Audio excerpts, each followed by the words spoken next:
안녕하세요. 얼마 전 홀로서기에 성공한 30대 후반 여성이에요. 저를 이용하기만 하려던 시댁과 손절한 사연 한번 들어보시겠어요? 저는 남편보다 8살 어려요. 그리고 그 이후로 결혼 전 시모가 결혼을 반대했었죠.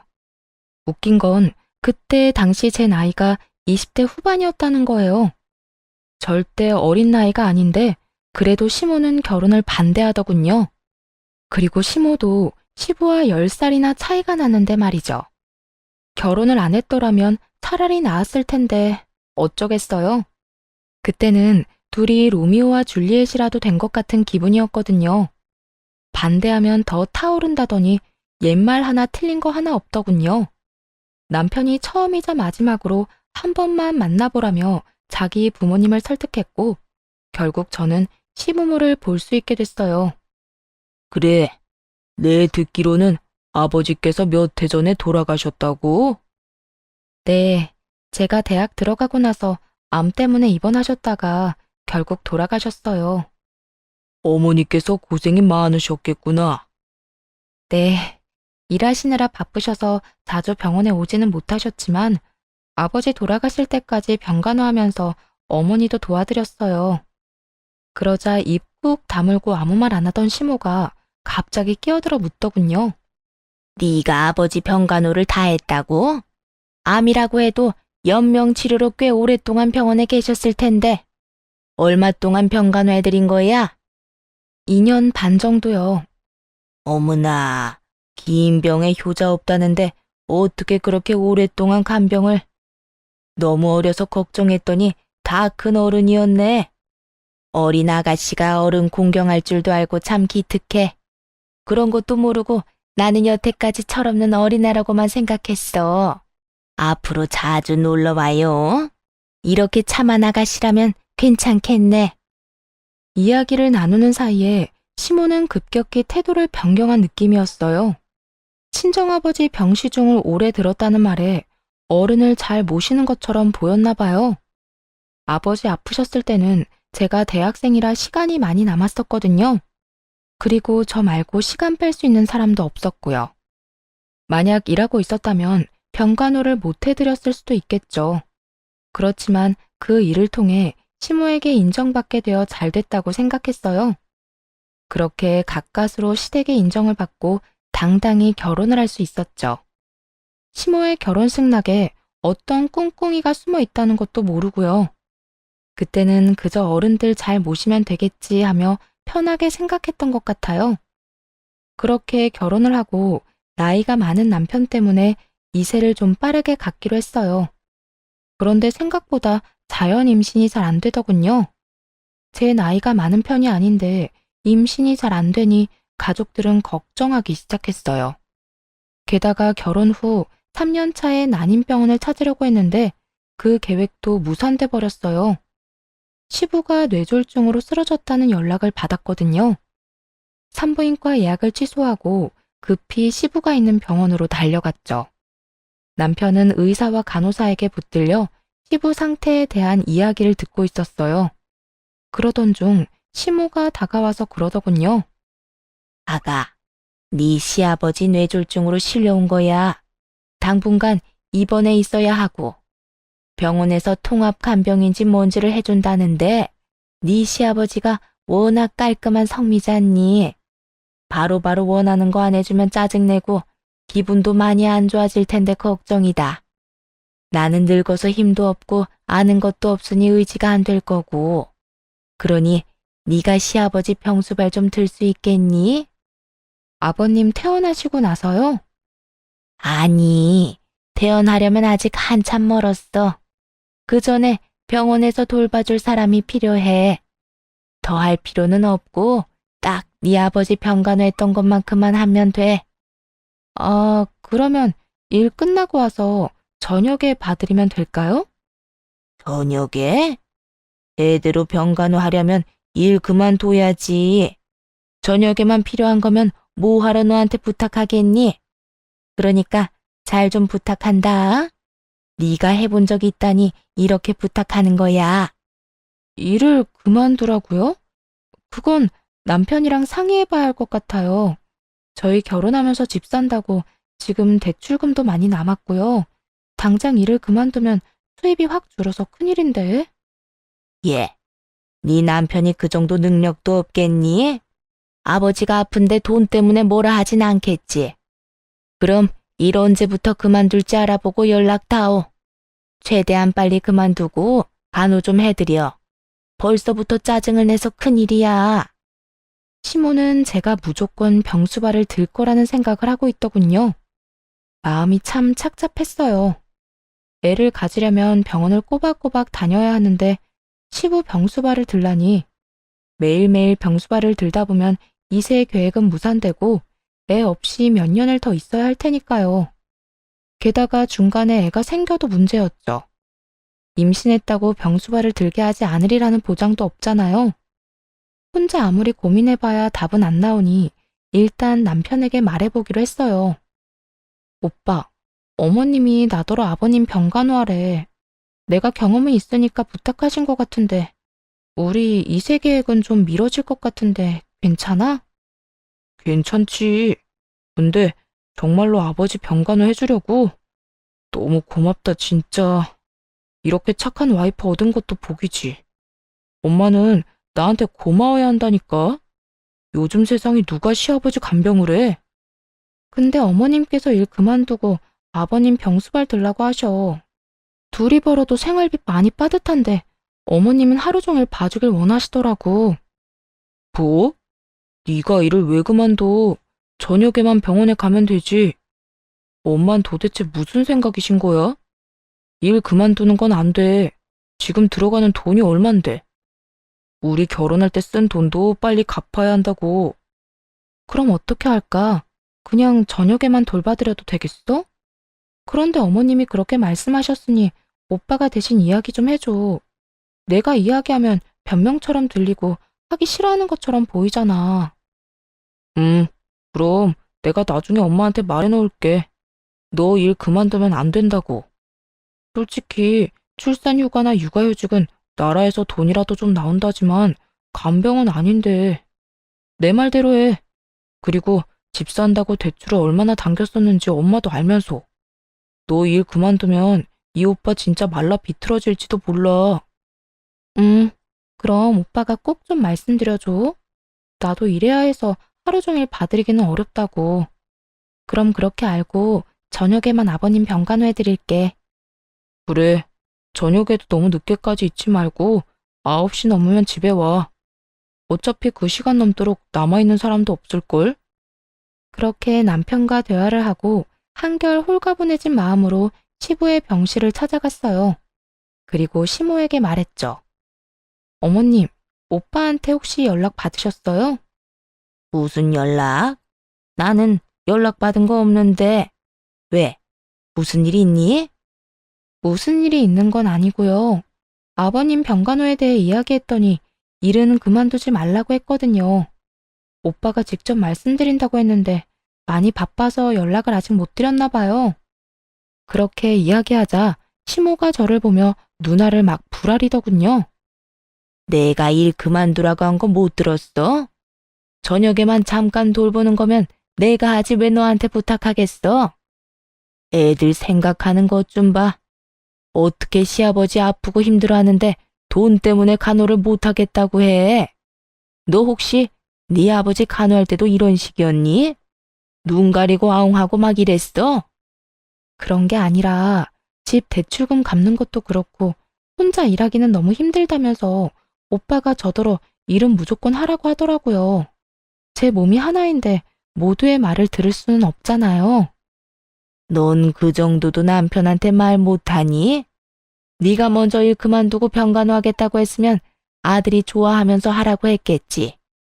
그런데 네가 하기 싫어하는 모습을 보였으니까 아들도 하지 말라는 거겠지. 솔직히 정말 화가 났어요. 왜 그런 소리를 들어야 하나 싶더군요. 그래도 꾹 참고 웃으며 시모에게 말했어요. 어머님, 그러면 오빠한테 말 좀 해주세요.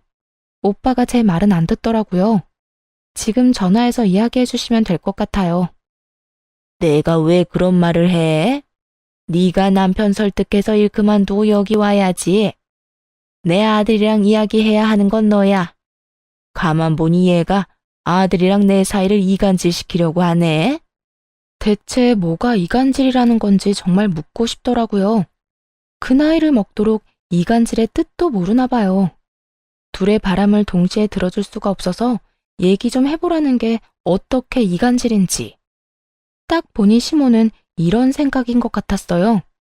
일은 다 며느리인 너에게 맡겨야겠지만 내 아들이랑 싸우기는 싫다.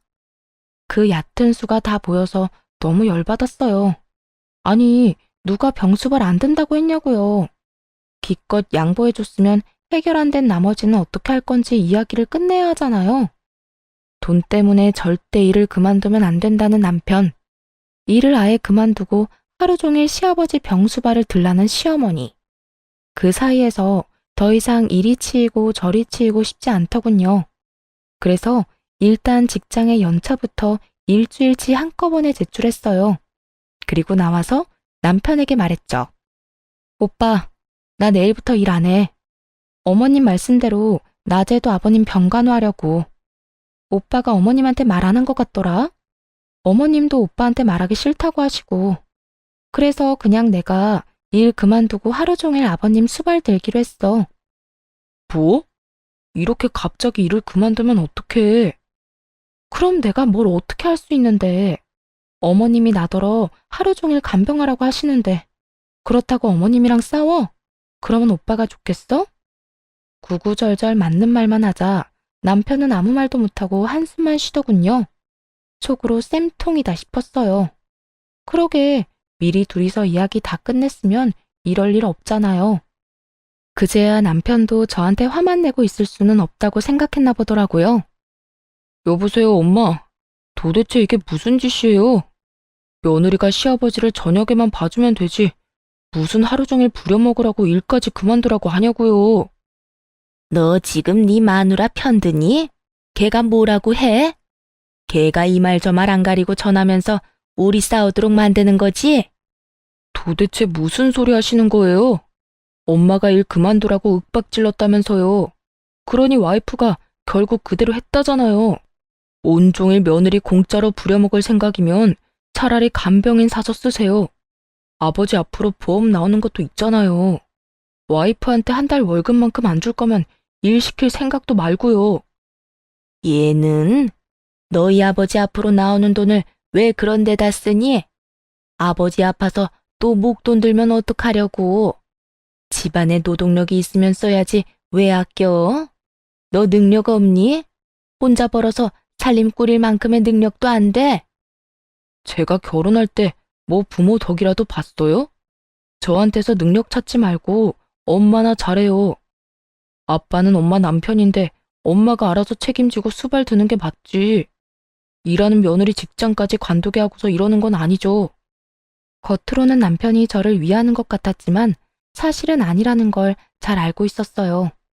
생활비가 줄면 자기 용돈도 줄 테니 그게 걱정돼서 싸워주는 거였죠. 어쨌든 손 안 대고 코 푸는 기분으로 두 사람이 싸우는 거나 잘 듣고 있었어요. 네가 이렇게까지 말이 안 통하는 인간인지 처음 알았네. 어떻게 네 아버지가 아픈데 생판 모르는 남을 간병인으로 쓰라고 할 수가 있어? 그것도 아버지 보험금으로. 아버지가 아플 때를 대비해서 들어놓은 보험이잖아요. 이럴 때 안 쓰면 언제 써요? 엄마야말로 공짜로 며느리 막 가져다 쓰지 마세요. 저녁에 잠깐 가서 봐준다는 것도 겨우 시간 내는 거였는데. 남편은 정말로 자기 혼자 외벌이 할까봐 걱정됐는지 적극적으로 나서더군요. 결국 시모는 아들한테 밀려서 돈 주고 간병인을 쓰게 됐죠. 그리고 싸우다가 의가 상했는지 저녁에도 병간호하러 오지 말라고 하더군요. 결과적으로는 매우 잘 된 거죠. 그렇게 저는 직장도 지켰고 시부 간병도 안 하게 됐어요. 시부는 1년 정도 입원해 있다가 퇴원했어요. 그 1년 동안은 재활치료할 겸 요양병원으로 옮겨가고 있었고요. 뇌졸중 걸린 분들 특유의 걸음걸이로 걷게 되셨지만 심한 정도는 아니었어요. 집으로 와서는 시모가 시부 수발을 들었어요. 그때도 시모가 대신 수발을 들어달라고 했는데 남편이 사전에 거절했거든요. 그런데 잘 지내는 듯했던 시부가 3년 만에 다시 입원하게 됐어요. 또다시 뇌졸중으로 이번에는 반대쪽 뇌에 문제가 생겼다더군요. 안타까운 소식에 적극적으로 병간호에 나서기로 결정했죠. 그 사이 남편이 승진을 해서 월급도 올랐고 저는 파트타임으로 시간을 줄여서 일하고 있었거든요. 오전에만 일을 하니 오후부터 저녁에는 시간을 충분히 낼 수 있었어요. 그렇게 하겠다고 전했는데 시모는 고마움의 표시를 전혀 하지 않더군요. 마치 당연한 일을 한다는 듯이 말이죠. 그리고 시부를 저에게 맡겨두고는 병원에 와보지도 않았어요. 그래도 오전에는 시모가 와 있을 줄 알았는데 아예 발걸음조차 안 하더군요.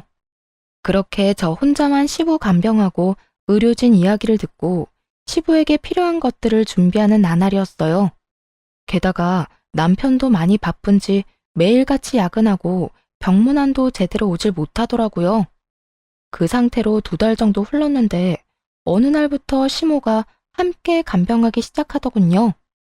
뭐 힘쓰는 일은 제 몫이었고 시모는 그냥 의료진 말 정도만 듣긴 했지만요. 문제는 시모가 사람을 괴롭게 만든다는 거였어요. 예, 이거 좀 문제 있어 보이지 않니? 가서 간호사한테 이야기하고 오너라. 그리고 이게 뭐야? 옆에 좀 치우고 살아. 무슨 서랍에 네 물건만 한가득하니? 이렇게 사사건건 짜증을 마구 냈죠. 하루는 집에 잠깐 갔다 와야 할 일이 있어서 시모에게 말했거든요. 어머님, 저 잠깐 집에 다녀와야 하는데 아버님 잠깐만 봐주세요. 한 30분이면 돼요. 그날은 사실 남편 생일이라 남편이 오기 전에 미역국이라도 만들어 두려고 했어요. 남편이 야근을 한다길래 저녁 시간 맞춰서 집에 잠깐 가려고 했는데 시모가 갑자기 저를 붙잡더군요. 집에는 갑자기 왜 가니? 여기 지금 할 일 안 끝난 거 안 보여? 어머님, 오늘 그이 생일인데 야근한대요. 미역국이라도 먹여야죠. 아침에 제가 일찍 출근하는 바람에 미역국도 못하고 나왔거든요. 참나, 지가 알아서 사 먹었겠지. 한 번쯤 안 먹어도 큰일 안 생긴다. 오늘 너희 시아버지 심기가 불편해 보이니까 저녁까지 있다가 가. 걱정되면 내가 아들한테 전화해주마. 다 큰 놈이 미역국 정도는 알아서 먹겠지. 시모의 말에 좀 의아해졌어요. 생일에 미역국 못 먹으면 마치 인생 말아먹는 것처럼 굴던 사람이 바로 시모거든요. 그런 사람이 아무렇지 않게 이런 말을 하다니. 솔직히 이해가 안 갔습니다. 그런데 이상한 건 그뿐만이 아니었어요. 그 뒤로도 어쩌다 저녁에 집으로 가려고 하면 꼭 못 가게 하더라고요. 이상하다 싶어서 하루는 시모가 없는 틈에 간호사에게 말해두고 집으로 향했어요. 시모가 왜 집에 못 가게 하나 궁금했거든요. 그날은 토요일이라 아침부터 시부 병원에 나와 있던 상황이었죠. 그런데 오후 5시에 집으로 들어갔는데 아침과는 완전히 다른 모습이었어요. 집안 가득 여자 향수 냄새가 진하게 배어 있더라고요. 방금 전까지 누군가 있었던 것 같았어요. 게다가 목욕탕은 다 젖어 있었죠. 남편이 씻고 나간 걸 수도 있지만 결정적으로 싱크대에 2인분의 식기가 있었어요. 순간 머릿속에 수많은 생각이 지나가더군요. 남편이 누군가와 함께 있었고 씻고 방금 나갔다는 건 확실해 보였어요. 설마 바람을 피우나 싶어 초조하게 입술만 깨물고 있었죠.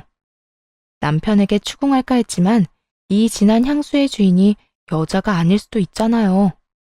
바람은 아닐 거라는 작은 희망을 붙잡았죠. 그래도 혹시 모르니 그날 저녁 인터넷으로 녹음기를 여러 개 샀어요. 그리고 아침에 출근하기 전에 항상 그걸 틀어놓고 나왔죠. 안방, 거실, 부엌에 몰래 숨겨두고 며칠간 확인을 했어요. 처음 며칠은 조용하더군요.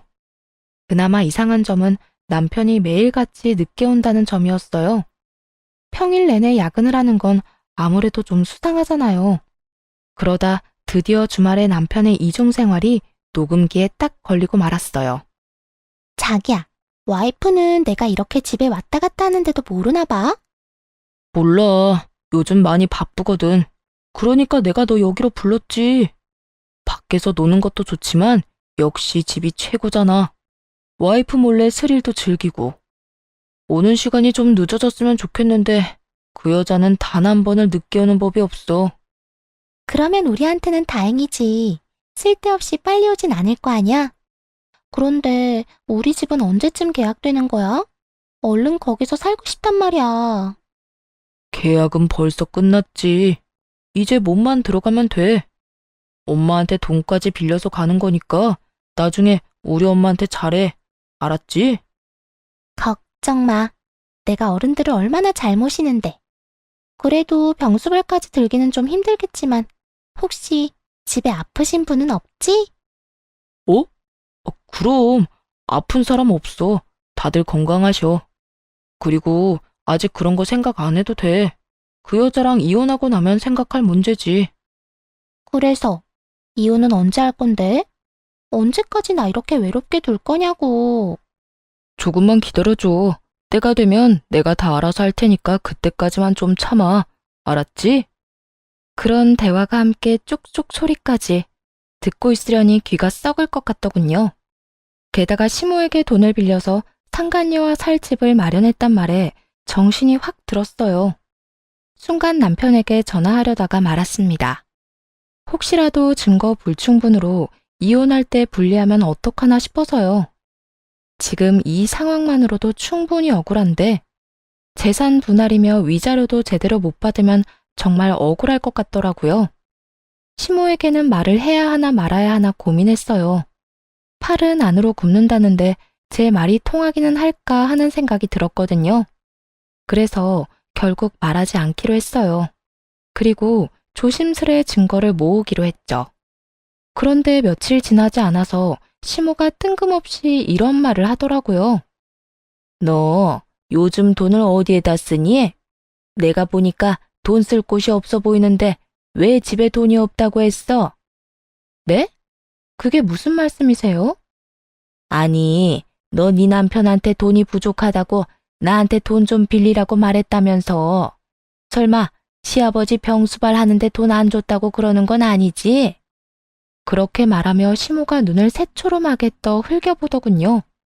그제야 남편과 상간녀가 나눈 대화가 떠올랐어요. 시모에게 돈을 받아 둘이서 살 집을 샀다는 그 대화 말이에요. 그러자 저도 모르게 화가 확 치밀었죠.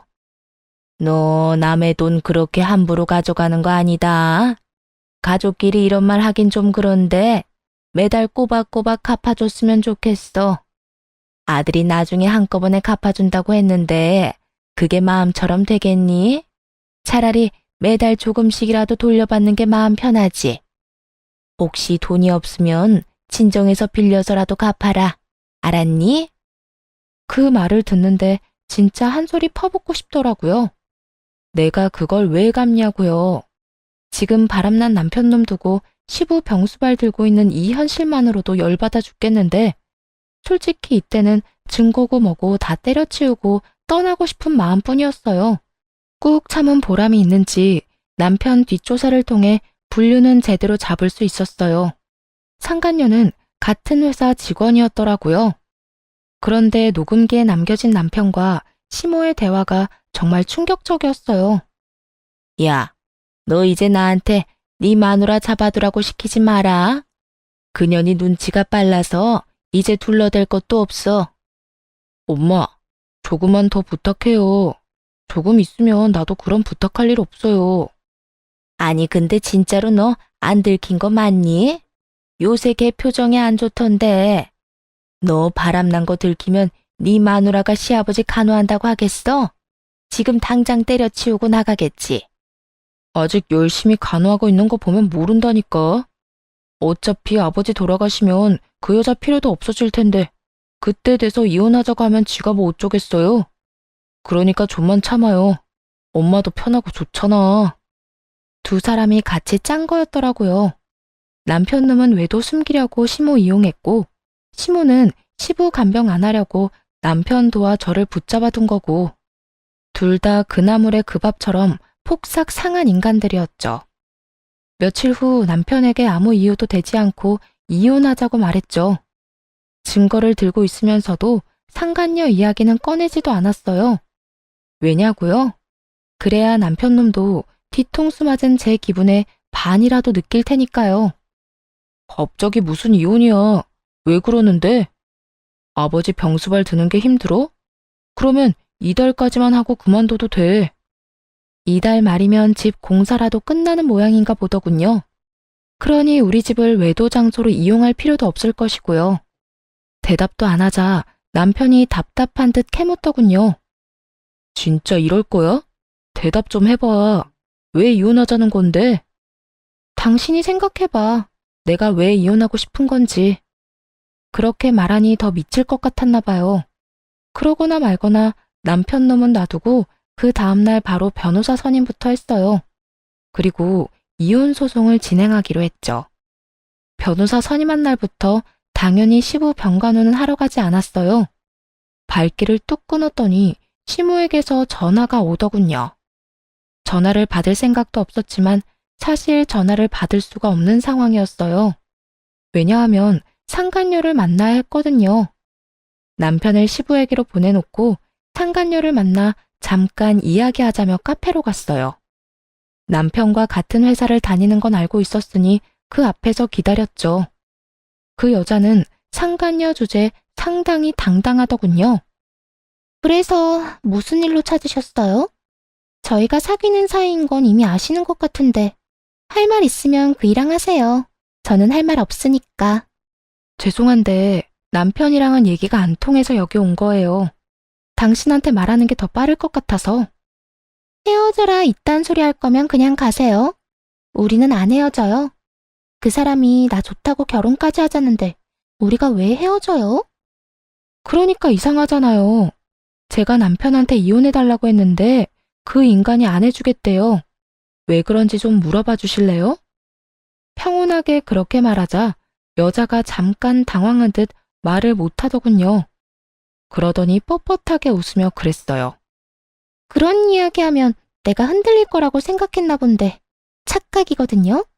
어디서 헛소리를. 헛소리 아니니까 그쪽이 내 남편 설득해줘요. 내가 진짜로 이혼해준다니까? 정말이야? 거짓말인데 나한테 이러는 거면. 진짜로 맹세코 이혼해준다니까요? 아니면 녹음이라도 할래요? 증거로 쓸 수 있게. 내가 그 사람이랑 이혼하길 원한다는 증거 필요하잖아요. 좋아요. 그럼 녹음해요. 그 사람이랑 나 갈라놓지 말고 조용히 헤어져 주는 걸로.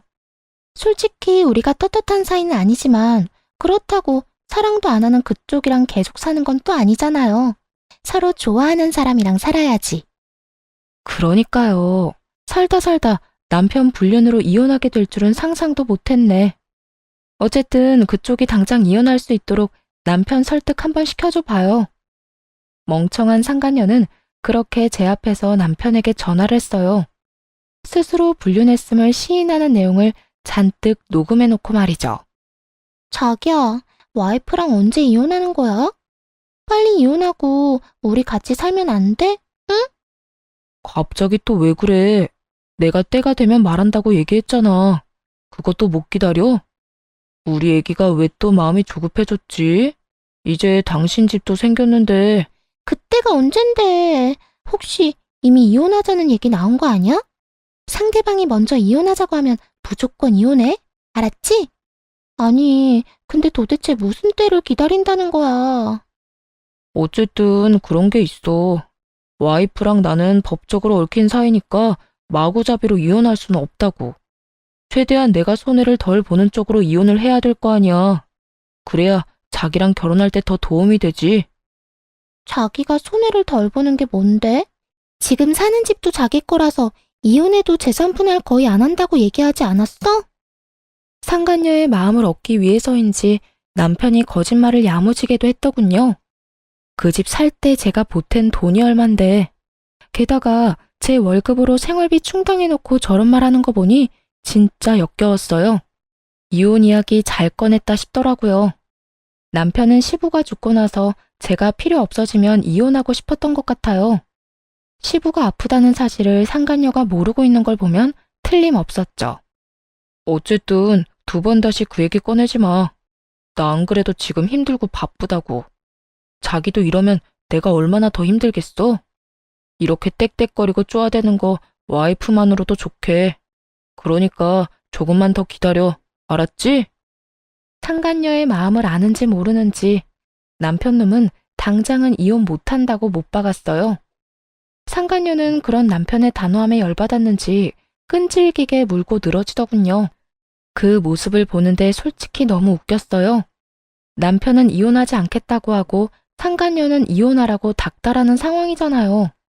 결국 상간녀는 남편에게 원하는 답도 못 듣고 전화를 끊어야 했죠. 카페에서 나오려는데 제 핸드폰이 또 울리더군요. 발신인을 확인해 보니 역시나 시모였어요. 상간녀와의 용건도 끝났겠다 전화를 받았죠. 너 왜 안 오니? 오늘 내가 얼마나 중요한 약속이 있었는데. 너 때문에 지금 약속 깨고 혼자 병실 지키는 중이다. 어떻게 이렇게 생각이 없을 수가 있어? 못 오면 연락을 하든지. 지금 가는 길이에요. 가서 말씀드릴게요. 딱 그 말만 하고 전화를 끊고서 시부가 있는 병원으로 향했어요. 병실에 들어갔더니 시모가 미친 듯이 화를 내더군요. 야, 너 그따위로밖에 말을 못해? 뭐, 지금 가는 길이에요? 가서 말씀드릴게요? 어떻게 그런 말을 해, 건방지게. 와서 죄송하다. 무슨 일 때문에 늦었다. 그러고 무릎 꿇고 사과해야 되는 거 아니야? 시모가 앞에서 뭐라고 떠들든 귓등으로도 안 듣고 할 일만 했어요. 바로 제 짐을 챙기는 일이요. 시부 병간호를 더 이상 할 필요는 없잖아요.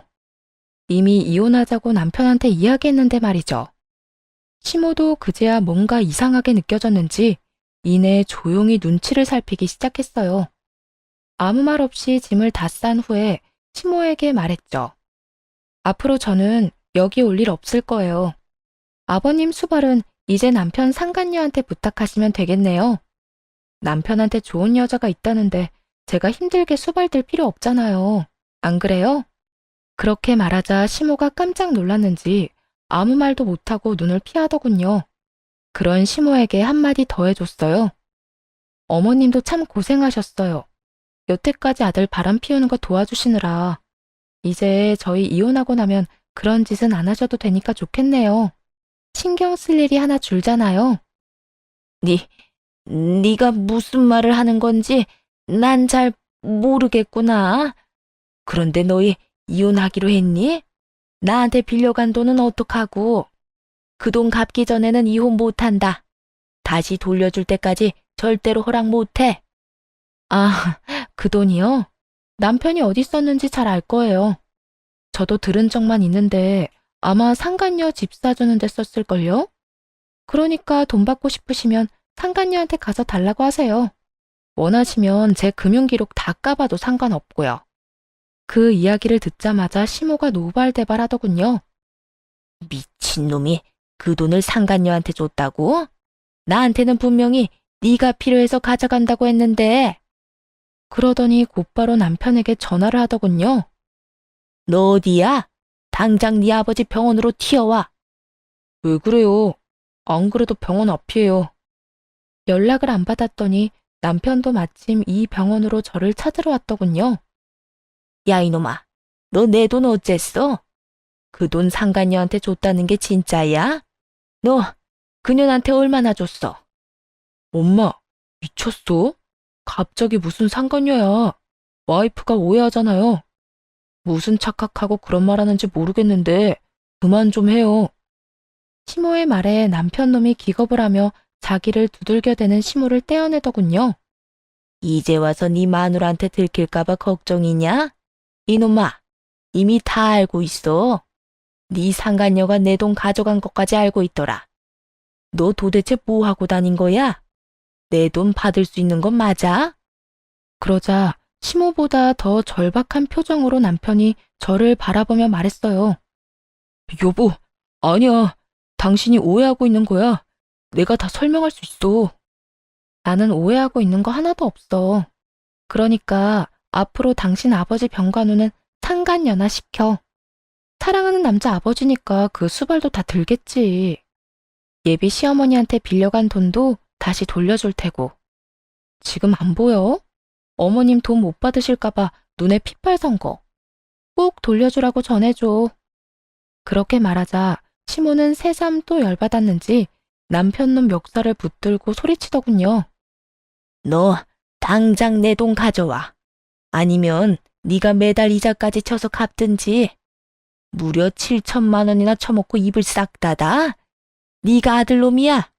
여자한테 미쳐가지고 엄마를 속여? 아, 진짜. 그만 좀 하라고요. 지금 이대로 와이프 보내면 꼼짝없이 이혼이잖아요.